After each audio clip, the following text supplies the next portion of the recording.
안나 파블로브나의 객실은 차츰 손님들로 가득 들어차기 시작했다.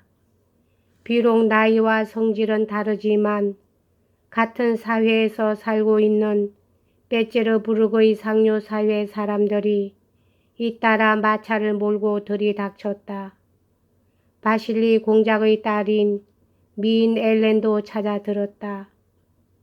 그녀는 아버지를 졸라 같이 영국 공사의 축하연에 가려고 들른 것이었다. 그녀는 시프르를 단 야외복을 입고 있었다. 그리고 또 베체르부르크에서 가장 매력있는 부인으로서 알려져 있는 몸집이 작은 젊은 볼콘스키 공작 부인도 왔다.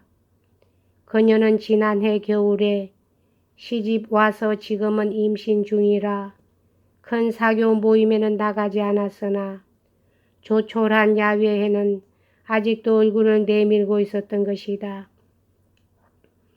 이었고 바실리 공작의 큰 아들인 이폴리트가 모르테마르 자작을 데리고 와서 한자리에 있는 사람들에게 소개했다. 이어 모리오 주교며 그 밖의 많은 사람들이 몰려들었다. 여러분께서는 아직 제 백모님을 만나신 적이 없으셨던가요? 아직 지면이 아니셨던가요?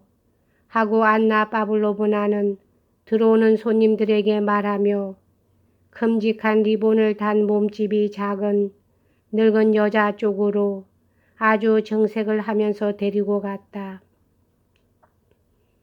그리고 그녀는 손님들이 차츰 모여들기 시작할 무렵 옆방에서 치맛자락을 질질 끌고 슬그머니 나타났던 것이다. 파블로브나는 손님들의 이름을 하나하나 불러가면서 소개하고 나서 손님한테서 백모님에게로 조용히 시선을 돌린 뒤 그 자리를 떠나 다른 사람들이 있는 데로 갔다. 손님들 중엔 누구 하나 이 백모를 아는 사람도 없고 또 흥미도 없었지만 형식적인 예의로서 인사말을 늘어놓지 않으면 안 되었다. 안나 파블로브나는 서글픔과 우쭐거리는 기분이 얽힌 표정으로 말없이 고마움을 나타내 보이면서 이 인사를 지켜보고 있었다. 백모님은 그러한 손님들 한 사람에게 똑같은 문구와 표정으로 상대편의 건강과 자기의 건강 그리고 또 다행히도 요즘 좋아진 황태우 폐하의 건강에 대해서 이야기했다. 그녀에게 문안 인사를 한 모든 손님들은 예의상 뒷공무니를 빼는 기색은 보이지 않았지만 괴로운 의무를 이행한 뒤의 마음 가벼운 느낌으로 이 노파의 곁을 떠나는 것이었다. 그리고는 야회가 끝날 때까지 다시는 그녀 가까이 가지 않는 것이었다. 젊은 볼콘스키 공작 부인은 금으로 수놓인 우단으로 지은 주머니에 뜨개질 감을 넣어 가지고 왔다. 엷은 솜털로 약간 가뭇하게 보이는 귀여운 윗입술은 이가 드러날 만큼 작았으나 오히려 그 입술이 빠꿈이 열려 귀여웠고 또 어쩌다가 가끔씩 아랫입술까지 축 처지게 되면 그것이 또한 더 한층 귀엽게 보이는 것이었다. 굉장히 매력적인 여성에게는 언제나 흔히 있는 일이지만 윗입술이 짧게 입이 반쯤 벌어진 그녀의 결점이 오히려 그 어떤 특이하고도 독특한 아름다움처럼 느껴졌다. 이처럼 자기의 무거운 몸을 끝까지 경쾌하게 가누고 있는 건강과 활기에 가득 찬 미래의 어머니를 바라보고 있으면 누구나 모두 즐거운 기분이 되었다. 그녀를 바라보고 있는 늙은이들이나 지루한 듯한 어두운 얼굴을 하고 있는 젊은 사람들은 잠시 그녀와 자리를 같이 하고 이야기하는 사이에 자기 자신까지도 그녀를 닮아가는 느낌이 들었다.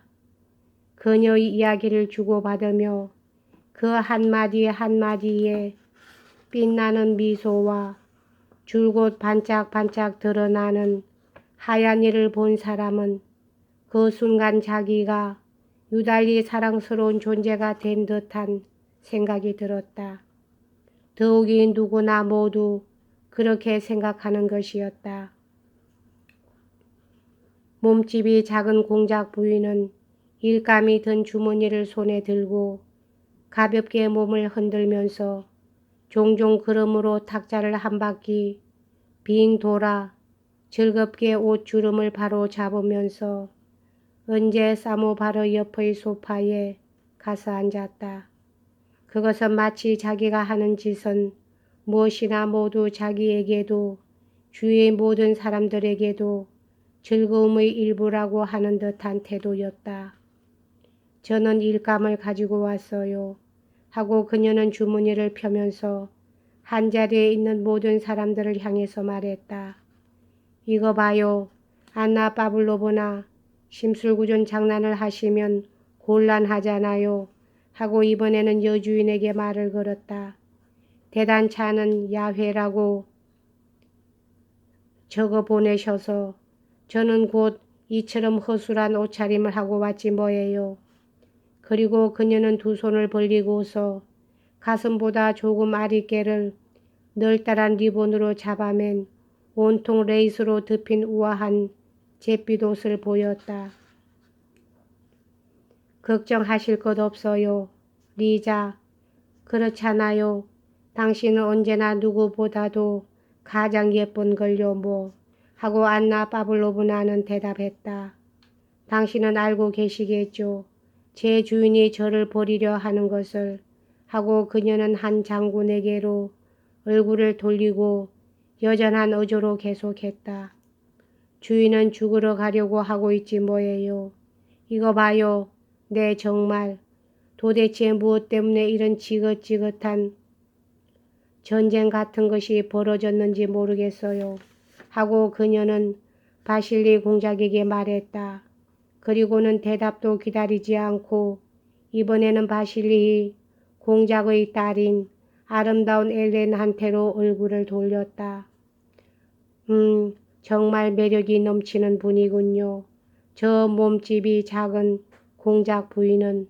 하고 바실리 공작은 나지막한 목소리로 안나 파블로브나에게 말했다. 몸집이 작은 공작 부인에 뒤이어 살집 좋은 의젓한 젊은 사나이가 들어왔다. 머리를 짤막하게 깎고 안경을 썼으며 유행하는 밝은 빛깔의 바지에 넥타이를 큼직하게 매고 고동색의 프로코트를 걸치고 있었다. 이 뚱뚱한 젊은 사내는 지금 모스크바에서 거의 위독 상태에 있는 베주호프 백작, 유명한 예카제리나 여제 시대의 귀족의 소자였다. 그는 아직 아무 데도 근무하지 않고 줄곧 외국에서 교육을 받고 있다가 갓 귀국했을 뿐이어서 사교계의 얼굴을 내민 것도 이것이 처음이었다. 안나 파블로브나는 자기의 객실 안에서도 가장 낮은 계급의 사람에게 하는 그 동으로 그를 맞았다. 그러나 자기 나름의 분류를 쫓는 이 같은 가장 낮은 인사법을 하였음에도 불구하고 들어온 비에르의 모습을 보자 안나 파블로브나의 얼굴에는 불안과 공포가 뒤섞인 야릇한 표정이 나타났다.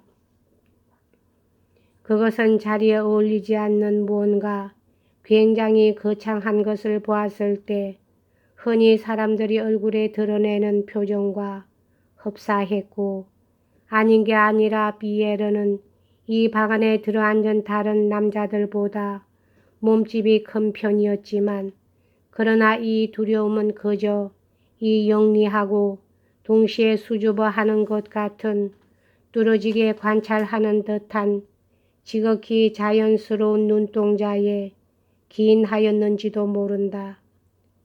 실로 이 눈동자야말로 객실에 있는 다른 모든 사람들과 그를 구분하는 가장 현저한 차이점이었던 것이다. 비에르, 정말 이처럼 친절하게 이런 가엾은 병자를 찾아와 주었군요. 그를 백모한테로 데리고 가 깜짝 놀란 얼굴을 하고 그녀와 눈짓을 하면서 안나 파블로브나는 이렇게 말했다.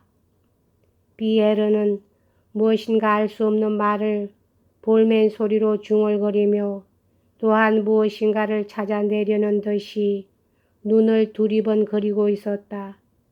그는 몸집이 작은 공작 부인에게 꾸벅 절을 하면서 마치 친근한 친지이기라도 한 것처럼 기쁘고 즐겁게 살짝 웃어 보였다. 그리고 그는 백모에게로 다가갔다. 그러나 안나 파블로브나의 두려움은 까닭없는 것이 아니었다. 왜냐하면 백모님이 황태우 폐하의 건강을 미처 끝까지 다 이야기하기도 전에 비에르는 훌쩍 그 길을 물러나 버렸기 때문이었다. 안나 파블로브나는 깜짝 놀라 이렇게 말하면서 그를 붙잡으려고 하였다. 아니, 저 모리오 주교님을 모르시던가요? 굉장히 재미있으신 분이에요. 네, 저도 저분의 영구평화책이라는 것을 들은 적이 있습니다. 굉장히 재미있는 이야기이기는 하지만 과연 가능할런지 그런 것이. 그래요, 당신은 그렇게 생각하고 있으세요. 하고 안나 파블로브나는 말했다.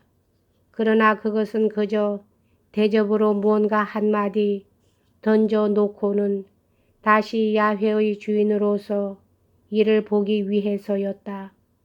그러나 비에르는 아까와는 정반대로 무례를 저질렀다. 먼저 번에는 상대방의 이야기를 끝까지 듣지 않고 떠나버렸으나 이번에는 상대방이 다른 데로 가지 않으면 안 될 때에 자기 쪽에서 이야기를 끌며 붙들었던 것이다. 그는 고개를 갸웃하고 두 다리를 쩍 벌리면서 어째서 주교님의 생각을 망상이라고 보고 있는가를 안나 파블로브나에게 설명하기 시작했다. 그 얘기는 나중에 천천히 하지요. 하고 안나 파블로브나는 웃으면서 말했다. 그리고는 아직 세상 물정을 모르는 이 젊은 사나이에게서 가까스로 빠져나와 그녀는 다시 주인 역으로 되돌아왔다. 그리고 줄곧 귀를 기울이기도 하고 주위를 둘러보기도 하면서 화재가 끊어질 듯한 곳에 언제나 도움을 줄 수 있는 마음의 준비를 하고 있었다. 그것은 마치 방지 공장의 주인이 직공들을 저마다의 자리에 앉히고 장례를 두루 돌아다니고 있는 것과 같았다. 기계의 운전이 멈춘 곳이며 귀에선 굉장한 북의 삐거덕거리는 울림을 알아채면 얼른 그쪽으로 가서 기계를 멈추게 하기도 하고 혹은 정상적인 운동 상태로 되돌아가게 하기도 하는 것처럼 안나도 또한 객실 안을 돌아다니면서 따분할 리만큼 침묵을 지키고 있는 곳이며 또한 너무나 수다를 떨고 있는 폐에게로 다가가서는 살짝 한마디 입을 놀리든가 그렇지 않으면 자리를 바꾸어 앉히든가 해서 다시 태도 바르고 예의에 어긋나지 않도록 이야기의 기계를 운전시키는 것이었다. 그러나 이처럼 마음을 쓰고 있는 가운데도 그녀의 얼굴에는 여전히 비에르에게 대한 그 어떤 불안한 빛이 엿보였다. 그는 모르테마르 자작의 주위에서 교환되고 있는 이야기에 귀를 기울이기도 하고 또 여의 그 주교가 떠들어대고 있는 다른 쪽으로 물러가기도 하는 모습을 그녀는 걱정스럽게 지켜보고 있었다. 외국에서 교육을 받은 비에르에게는 이 안나 파블로브나의 야훼가 러시아에서 보는 최초의 사교계였다. 여기에 페테르부르크의 모든 지식 계급이 모여든다는 것은 그도 잘 알고 있었다. 그는 장난감 가게 앞에 선 어린애처럼 눈을 두리번거렸다. 정신을 차리고만 있으면 들을 수 있는 그리고 알맹이가 있는 이야기를 자칫 흘려버리지나 않나 하고 줄곧 그것이 걱정이었다. 이 자리에 모인 사람들의 자신만만한 듯하고 우아한 얼굴빛을 지켜보면서 그는 무엇인가 유달리 현명한 의견을 줄곧 기대하고 있었다. 마침내 그는 모리오 주교 옆으로 다가갔다. 그리고 그의 이야기가 재미있게 여겨졌으므로 그는 거기에 발을 멈추고 젊은 사람들의 공통된 버릇으로 자기 사상을 발표할 기회를 기다리고 있었다. 여기까지 하겠습니다.